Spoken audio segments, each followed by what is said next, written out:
अभी से थोड़ी देर पहले रिपोर्टर्स प्रोग्राम में एतजाज अहसन साहब ने कहा कि आर्टिकल 6 लगेगा अगर इस सिस्टम ने मुकर्ररा वक्त में इलेक्शंस ना कराए तो। इससे पहले कि हम इस पर बात करें, प्रोग्राम के अगले हिस्से में बात करते हैं जरा सियासत पर भी और इलेक्शंस पर। मुराद सईद साहब मेरे साथ मौजूद हैं। आज पुलिस खैबर पख्तूनख्वा की पुलिस ने एहतजाज किया खैबर पख्तूनख्वा में, और बड़ी ये सारी पुलिस बाहर थी। इन्होंने कहा हमें इख्तियार दें, हम रोक के दिखाते हैं दहशतगर्दी को। बड़े नारे भी इस तरह के लगाए गए कि ये जो नामालूम है हमें सब मालूम है।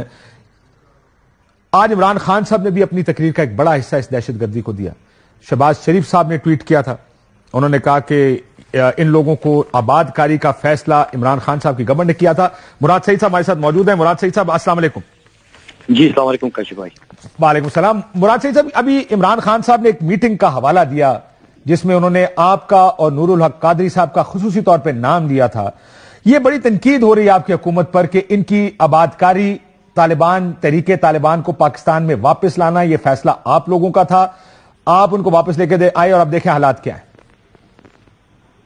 जी बिस्मिल्लाहिर्रहमानिर्रहीम। देखिए काशिफ भाई, सबसे पहले तो मैं पाकिस्तान के तमाम पॉलिटिकल पार्टीज को और मीडिया के एंकर्स को एक अपील करना चाहता हूं और अपने लोगों की तरफ से एक रिक्वेस्ट करना चाहता हूं कि जब हम आपको आगाह करते हैं कि ये चीज हो रही है, हमारे लोगों को फिर से ईंधन बनाया जा रहा है, फिर से आप किसी की ग्रेटर गेम का हिस्सा बनने जा रहे हो, फिर से यहाँ पे हालात खराब होंगे, हम ये सरगर्मियां देख रहे हैं, हम आपको आगाह करते हैं, तो चाहे पाकिस्तान का मीडिया हो वो एक फिक्र नहीं चलाता, और चाहे तो पाकिस्तान के पार्लिमानी जितनी भी पार्लियामेंट में जुमातें हैं वो इसके ऊपर बात नहीं करते, बल्कि मस्खरे उड़ाते हैं, झुकते मारते हैं और हमारे ऊपर बगावत के मुकदमे कराते हैं।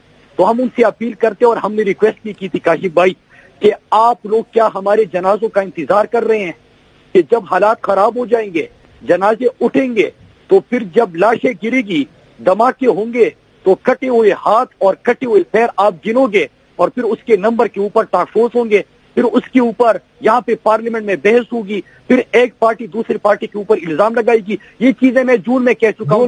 मुझे याद है आपसे उस वक्त बात भी होती थी जिस वक्त सवात में एक अपराइजिंग भी हुई थी। बहुत से लोग, आपको याद होगा, सो बहुत लोग एहतजाज में बाहर निकल आए थे मालाकन डिवीजन में। बिल्कुल उस वक्त की बात मुझे याद है। आपकी प्रेस कॉन्फ्रेंसेस भी कवर नहीं होती थी खैर उस वक्त।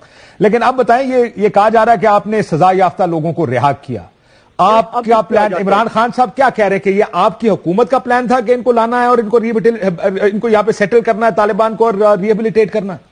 देखिए काशिफ भाई, खान साहब ने जो आपसे बात की वो अक्टूबर की एक मीटिंग का हवाला दिया कि उस वक्त के जो सरबराह थे फौज के और उसके साथ हमारे ISI के, उन्होंने ये ब्रीफिंग जरूर दी थी जिसमें हमारे सिर्फ 5-6 उजरा बैठे थे, लेकिन कोई फैसला नहीं हुआ था। और वो आपको बड़ी डिटेल में बताया कि हमने कहा कि पॉलिटिकल लोग जो है इलेक्टेड नुमाइंदे हैं उन इलाकों के, मतलब आपके जमशुदा अजला के, मलाकन डिवीजन के, वो बैठे, वो बात करे, वो आपको बताए कि वहां पे एक्चुअल सिचुएशन क्या है, माजी में क्या गलतियां हुई, किस तरह आप लोगों ने अमेरिका की जंग से क्या नुकसान हुआ, उनकी जंग में जाने से, जब आपने पहला ऑपरेशन किया तो दहशतगर्दी किस तरह बढ़ी, फिर ड्रोन हमलों की वजह से क्या हुआ, और जब वापसी होगी तो उस वक्त क्या सूरत हाल पैदा होगी। क्योंकि हमने 5-6 सवाल पूछे थे काशिफ भाई उस वक्त, और उन सवालों के जवाबात नहीं थे।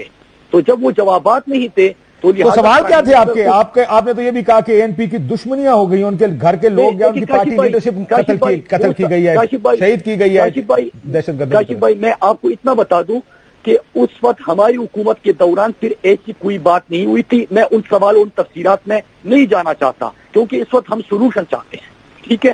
तो हुआ क्या कि जून में जब हमारी हुकूमत जा चुकी है, रिजीम चेंज ऑपरेशन आ चुका है, अमेरिका को इस खित्ते में प्रेजेंस चाहिए, अमेरिका को यहाँ पे पता नहीं असुर रसूख या बैलेंस ऑफ पावर या इनखिला के बाद अपना वजूद चाहिए।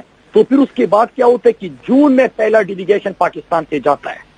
तो क्या जून में है तहरीक इंसाफ की हुकूमत थी? पहले तो ये बहस ही फसूल है ना कि हुकूमत किसकी है, किसने किया। हमारे लोगों के जनाजे उठे हैं काशिफ भाई, वहां पे 100 से ज्यादा लोग शहीद हो चुके हैं। लेकिन फिर भी इतना बता दूं कि जून 2022 تحریک انصاف کی حکومت کے جانے کے 2.5 مہینے بعد پہلا ڈیلیگیشن افغانستان جاتا ہے اور 4-5 نکات پہ بات ہوتی ہے. اگر آپ اس کے حوالے سے بات کریں گے تو میں آپ کو ڈیٹیل دے دوں گا. ٹھیک ہے. اور جو آپ کہہ رہے ہیں کہ پہلا ڈیلیگیشن جون 2022 میں گیا اور طالبان کی واپسی کے لیے مذاکرات ہوئے وہاں پہ. جی اور 4-5 چیزیں وہاں پہ شروع ہوئی. پہلا پوائنٹ یہ تھا کہ لوگ واپس آئیں گے, فاٹا مرجر واپس لینے کا بھی مطالبہ ہوا. ٹھیک ہے, لیکن ہم نے جون میں ہی 4-5 سوال پوچھے کاشف بھائی. پہلا سوال یہ تھا کہ کیا آپ کا افغانستان کوئی وفد گیا ہے, اور اگر وفد گیا ہے تو کون سا مینڈیٹ لے کے گیا ہے. مینڈیٹ کا اس لیے پوچھا کاشف بھائی کہ الیکٹڈ ایم این اے میں تھا, ہماری وہاں پہ الیکٹڈ گورنمنٹ تھی, ہمارے وہاں پہ فاٹا کے M P As M N As موجود تھے, ناظمین موجود تھے. ان میں سے ہمارے ملاکن ڈویژن کے ایٹ لیسٹ مجھے یاد ہے کوئی پارلیمنٹیرین نہیں تھا. تو میں نے کہا کیا مینڈیٹ لے کے گئے ہیں, کیا گفتگو وہاں پہ ہوئی ہے, اور کیا ان کی واپسی کے اوپر آپ کی بات ہو چکی ہے. تیسرا سوال یہ تھا. چوتھا سوال یہ تھا کہ بارڈر کے اوپر فینسنگ ہو چکی ہے, تو پھر اس کے بعد یہ لوگ کیسے آ رہے ہیں, یہ سرگرمیاں ہم کیسے دیکھ رہے ہیں. ہمیں تو بتایا گیا تھا کہ فاٹا مرجر کے خلاف انڈیا ہے, پاکستان دشمن طاقت ہے, تو کون آپ کو کہہ رہا ہے کہ فاٹا مرجر واپس لے. تو یہ سوالات کے اس وقت کے سوالات کے جوابات تو نہیں ملے اور خاموشی اختیار کی گئی. صاحب یہ کہہ رہے ہیں اکتوبر 2021 میں بھی سوال پوچھے گئے, جواب نہیں ملے, اور اس کے بعد جون 2022 میں سوال پوچھے گئے, اس کا بھی کوئی جواب آپ کو نہیں دیا گیا. اکتوبر میں جب پریزنٹیشن دی گئی تھی ابھی کوئی مطلب اس کے اوپر ڈائلاگ, وفد, وفود کے تبادلے, یہ سلسلہ کچھ نہیں تھا. کیونکہ جس کو پریزنٹیشن کس نے دی تھی؟ عسکری اداروں نے. یہ ہمارے آرمی چیف, ڈی جی آئی, کنسرن جتنے لوگ تھے, جتنے آفیسر تھے, سارے موجود تھے.